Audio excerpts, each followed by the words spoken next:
মাটির সরা ছাড়াই আজকে তৈরি করব দুধের পিঠে বা দুধ চিতই পিঠা। দুধের পিঠে বানাতে গেলে অনেক সময় দেখা যায় শক্ত হয়ে যায়। এইভাবে বানালে পিঠে শক্ত হবে না, নরম হয়েই থাকবে। তো আসুন কিভাবে এই পিঠে বানাবো দেখে নেওয়া যাক আমার আজকের এই ভিডিওতে। রেসিপি দেখে যদি ট্রাই করেন আর যদি ভালো লেগে থাকে আপনাদের, তাহলে প্লিজ লাইক ও শেয়ার করতে ভুলবেন না। শুরু করছি আজকের রেসিপি। পিঠে বানানোর জন্য প্রথমে চাল ভিজিয়ে রেখে দেব, তারপর এর একটা পেস্ট বানিয়ে নেব। তো চালটা আপনারা রাতেও ভিজিয়ে রেখে দিতে পারেন, পরে সকালে পেস্ট করে নিতে পারেন, বা 3 থেকে 4 ঘন্টা ভিজিয়ে রাখবেন, তারপর চালটা পেস্ট করে নিতে পারেন। তো এখানে আমি নর্মাল যে আতপ চালটা আছে সেটাই নিয়েছি 2 কাপ। তো ভালো করে চালটা এখন ধুয়ে নিচ্ছি। ধুয়ে তারপর এটাকে কিছুটা জল দিয়ে ভিজিয়ে রেখে দেব সারা রাতের জন্যই। রাতে যদি ভিজিয়ে রাখা যায় চাল, তাহলে খুব ভালো মতো চালটা ভিজে যায়। তো এখন কিছুটা জল দিয়ে সারা রাতের জন্য ভিজিয়ে রেখে দিয়েছি। পরের দিন সকালবেলায় আমি চালটা পেস্ট করে নিচ্ছি। তো চাল দেখুন ভালো মতো ভিজে গেছে। এবার চালের একটা পেস্ট বানিয়ে নেব। জলটা ঝরিয়ে নিলাম। আপনারা কেনা চালের গুঁড়ো দিয়েও এই পিঠে তৈরি করে নিতে পারেন। আমি চালটা ভিজিয়ে তারপর পেস্ট বানিয়ে এই পিঠেটা তৈরি করব। আর পিঠে শক্ত হয়ে যায় শুধু চালের গুঁড়ো দিয়ে করলে, তাই এর মধ্যে সুজি দিয়ে দিচ্ছি। তো আমি যে কাপ দিয়ে চাল মেপে নিয়েছিলাম সেই কাপেরই হাফ কাপ সুজি ভিজিয়ে রেখেছিলাম প্রায় 10 মিনিটের মতো। তো সেটাই আমি এর মধ্যে অল্প দিয়ে দিলাম, দিয়ে পেস্ট করে নিলাম। আর অল্প জলও দিয়ে দিলাম, দিয়ে এর একটা স্মুথ পেস্ট বানিয়ে নিয়েছি। একবারে পেস্টটা বানানো যাবে না, তাই আমি দুবারই পেস্টটা করে নেব। তো প্রথমে যে পেস্টটা আছে সেটা রেডি হয়ে গেছে, এবার দ্বিতীয়বারের পেস্টটা তৈরি করে নেব। তো বাকি চালটুকু দিয়ে দিলাম, আর যে সুজিটা ছিল বাকি সেটাও দিয়ে দেব, দিয়ে অল্প জল দিয়ে এর একটা স্মুথ পেস্ট বানিয়ে নেব। ভাজা কোনো কিছু বানাতে গেলে আমরা অনেক সময় সুজিটা ব্যবহার করে থাকি সেটা ক্রিস্পির জন্য, কিন্তু পিঠের মধ্যে আজকে ব্যবহার করছি আমি নরম হওয়ার জন্য। শুধু চালের পেস্ট দিয়ে বানালে পিঠেগুলো শক্ত হয়ে যায়, তাই আমি সুজি এর মধ্যে অ্যাড করলাম। আপনারা চাইলে সুজির পরিবর্তে সামান্য ময়দাও অ্যাড করতে পারেন, এতেও পিঠে নরম হবে। তো সবটাই পেস্ট করে নিলাম। তো পেস্টটা দেখুন স্মুথভাবে তৈরি করে নিয়েছি।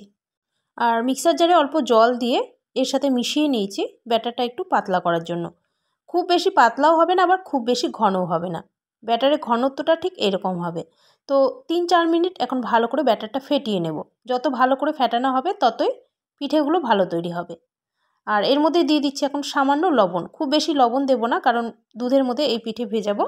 আর দিয়ে দিচ্ছি ছোটো 1 চামচ সাদা তেল। সাদা তেল দিলে পিঠেগুলো খুব সফট হয়ে থাকবে। তো এবার ভালো করে ফেটিয়ে নিচ্ছি। 3-4 মিনিট ফেটিয়ে নেওয়ার পর এর মধ্যে দিয়ে দিলাম ছোটো হাফ চামচের থেকেও একটু কম বেকিং সোডা। বেকিং সোডা আপনারা নাও দিতে পারেন, বেকিং সোডা ছাড়াও পিঠেগুলো ভালো তৈরি হয়, তবে বেকিং সোডা দিলে পিঠেগুলো একটু ফুলবে। আর বেকিং সোডা যদি না থাকে আপনারা বেকিং পাউডারও ব্যবহার করতে পারেন। বেকিং সোডা দিয়ে আবারও ভালো করে মিশিয়ে নিলাম। ব্যাটারের ঘনত্বটা দেখুন ঠিক এরকম হবে, খুব বেশি পাতলাও না আবার খুব বেশি ঘনও না। এটা এক সাইডে এখন রেখে দিচ্ছি, আর এদিকে দুধটা এখন জাল হতে বসিয়ে দেব। কড়াইতে দিয়ে দিচ্ছি প্লেন 1.5 লিটার দুধ। এই দুধটা আগে ফুটিয়ে রেখেছিলাম, তারপর আবার কড়াইয়ের মধ্যে দিয়ে দিচ্ছি, দিয়ে এখন ফুটিয়ে নেব ভালো করে দুধটা, যতক্ষণ না পর্যন্ত দুধটা একটু ঘন হয়ে যাচ্ছে। দুধটা দেখুন এখন ফুটে গেছে আর একটু ঘন হয়ে গেছে দুধটা। আর এই সময় দুটো এলাচ ফাটিয়ে দিয়ে দিচ্ছি এর মধ্যে।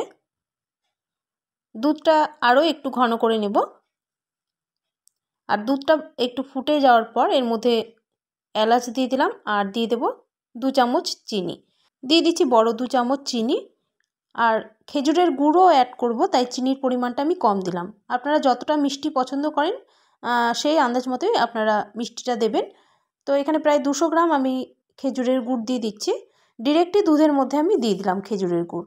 অনেক সময় দেখা যায় ফুটন্ত দুধে গুড় দেওয়ার সাথে সাথেই দুধটা ফেটে যায়। তো এটা কিন্তু অনেক সময় গুড় যদি ভালো না হয় তাহলে এটা হয়। আর এটা আপনারা বুঝবেন কি করে গুড়টা ভালো আছে কিনা, সেটা বোঝার জন্য যখন দুধটা আপনারা এইভাবে ফুটিয়ে নেবেন, এর থেকে কিছুটা দুধ অন্য একটা পাত্রের মধ্যে তুলে গুড় দিয়ে একটু ফুটিয়ে নেবেন। দুধ যদি ফেটে যায় তাহলে ফুটন্ত দুধে আপনারা গুড়টা দেবেন না। আপনারা দুধটা ভালো করে ফুটিয়ে ঘন করে নিয়ে পিঠে দিয়ে একটু ফুটিয়ে নেবেন। আলাদা করে গুড়টা গলিয়ে নিয়ে তারপর গ্যাস অফ করে দুধের মধ্যে গুড়টা দিয়ে কিছুক্ষণ ঢাকা দিয়ে রাখবেন, তাহলে দেখবেন আর দুধটা ফাটবে না। দুধটা আরও একটু ঘন হতে থাক, অন্যদিকে আমি পিঠেগুলো বানিয়ে নেব। আজকে এই আপ্পাম পাত্রে পিঠেগুলো বানিয়ে নেব। তো গ্যাস অন করে আপ্পাম পাত্রটি বসিয়ে দিলাম আর সামান্য তেল ব্রাশ করে নিচ্ছি। খুব বেশি গরম করব না, মিডিয়াম হিটে রাখতে হবে। তারপর ব্যাটারটা আবারও ভালো করে একটু ফেটিয়ে নিচ্ছি। ফেটিয়ে এইভাবে 1 চামচের মতো ব্যাটার দিয়ে দিচ্ছি।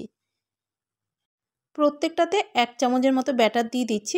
আর ব্যাটারটা দেওয়ার সময় আবারও ভালো করে মিক্স করে দিতে হবে, কারণ ব্যাটার কিছুক্ষণের জন্য রাখলে দেখা যায় জলটা উপরে থাকে আর চালের গুঁড়োটা নিচে থাকে, তাই ভালো করে মিশিয়ে পিঠেগুলো বানিয়ে নিতে হবে। তো 3 মিনিট মিডিয়াম হিটে ঢাকা দিয়ে রেখেছিলাম। এবার তুলে নিচ্ছি। দেখুন পিঠেগুলো কত সুন্দর ফুলেছে। দুধে না দিয়ে এইভাবে আপনারা পিঠেগুলো খেতে পারেন, এইভাবে খেতে খুব ভালো লাগে। পিঠেগুলো তুলে নেওয়ার পর আবারও একটু তেল ব্রাশ করে নিলাম। এবার ব্যাটারটা আবারও একটু ফেটিয়ে দিয়ে দিচ্ছি 1 চামচের মতো ব্যাটার প্রত্যেকটাতে। আর পিঠেগুলো ফোলার জন্য আমি এর মধ্যে দিয়ে দিচ্ছি সামান্য জল। যেহেতু আপ্পাম পাত্রে করছি তাই জলটা উপর দিয়ে দেওয়া যাবে না, তাই ঢাকনা চাপা দেওয়ার আগে সামান্য এইভাবে একটু জল দিয়ে দিচ্ছি সাইড দিয়ে। এতে পিঠেগুলো কিন্তু খুব সুন্দরভাবে ফুলে উঠবে। যেমন আমরা মাটির সরার মধ্যে পিঠে করলে ওপর থেকে অল্প জল ছিটিয়ে দিই পিঠেগুলো সেদ্ধ হওয়ার জন্য আর একটু ফোলার জন্য, তো সেইভাবেই আমি একটু জল দিয়ে দিলাম। প্রায় 3 মিনিট লো টু মিডিয়াম হিটে ঢাকা দিয়ে রেখেছিলাম। আর দেখুন পিঠেগুলো কত সুন্দর ফুলেছে। তো এইভাবেই বাকি পিঠেগুলো বানিয়ে নেব। আর পিঠেগুলো আমি আপনাদের সবগুলো তৈরি করে দেখাচ্ছি পিঠেগুলো কতটা ভালো মতো তৈরি হয়েছে। তো সবগুলো পিঠে বানানো হয়ে গেছে আর পিঠেগুলো দেখুন কতটা সফট হয়েছে আর কত সুন্দর ফুলেছে। তো আমি আপনাদের ছিঁড়ে দেখিয়েও দিচ্ছি একটা, ভেতরটা দেখুন কাঁচা নেই, খুব সুন্দরভাবে পিঠেগুলো সেদ্ধ হয়েছে। এদিকে দুধটাও ফোটাতে ফোটাতে অনেকটাই ঘন হয়ে গেছে। তো এবার এই যে পিঠেগুলো বানিয়ে রেখেছি সেগুলো এই গরম দুধের মধ্যে আমি দিয়ে দিচ্ছি। দিয়ে আরও 4 থেকে 5 মিনিট ফুটিয়ে নেব। আপনারা চাইলে ওপর থেকে একটু ঢাকনা চাপা দিয়ে 4-5 মিনিট একটু ফুটিয়ে নিতে পারেন। আমি ঢাকনা ছাড়াই ফুটিয়ে নিচ্ছি। তো সবগুলো পিঠে দিয়ে দিলাম, দিয়ে 4-5 মিনিট মিডিয়াম হিটে ফুটিয়ে নিচ্ছি। দুধের মধ্যে এইভাবে দিয়ে একটু ফুটিয়ে নিলে দুধ পুরো ঢুকে যাবে পিঠের মধ্যে আর পিঠেগুলো সফট তৈরি হবে। তো 4-5 মিনিট এইভাবেই আমি ফুটিয়ে নিলাম মিডিয়াম হিটে। এবার গ্যাস অফ করে ঢাকা দিয়ে রেখে দিচ্ছি এইভাবে যতক্ষণ না পর্যন্ত পুরো ঠান্ডা হয়ে যাচ্ছে। আর এইভাবে কিছুক্ষণ ঢাকা দিয়ে রাখার পর দেখবেন দুধ অনেকটাই টেনে গেছে। তো এইভাবে ঢাকা দিয়ে রাখছি যতক্ষণ না পর্যন্ত পুরো ঠান্ডা হয়ে যাচ্ছে। প্রায় 2 ঘন্টা আমি গ্যাস অফ করে এইভাবে ঢাকা দিয়ে রেখেছিলাম। আর দেখুন পিঠেগুলো অনেকটাই দুধ টেনে নিয়েছে। আর দেখুন পিঠেগুলো কতটা সফট তৈরি হয়েছে, আমি আপনাদের কেটে দেখিয়েও দিচ্ছি। আশা করছি আপনাদের এই রেসিপি দেখে ভালো লাগবে। যদি ভালো লাগে আপনারাও এভাবে বাড়িতে বানিয়ে ফেলুন। আর বাড়িতে যদি বানান আপনারা এই রেসিপি, তাহলে আপনাদের কেমন লাগলো এই রেসিপি অবশ্যই জানাবেন কমেন্টে। আর যদি ভালো লেগে থাকে তাহলে প্লিজ লাইক ও শেয়ার করতে ভুলবেন না। সাথে চ্যানেলটি সাবস্ক্রাইব করে রাখবেন আমার নতুন নতুন ভিডিওর আপডেট পাওয়ার জন্য। আজকের মতো এখানেই শেষ করছি, আবার দেখা হবে নেক্সট একটা ভিডিওতে।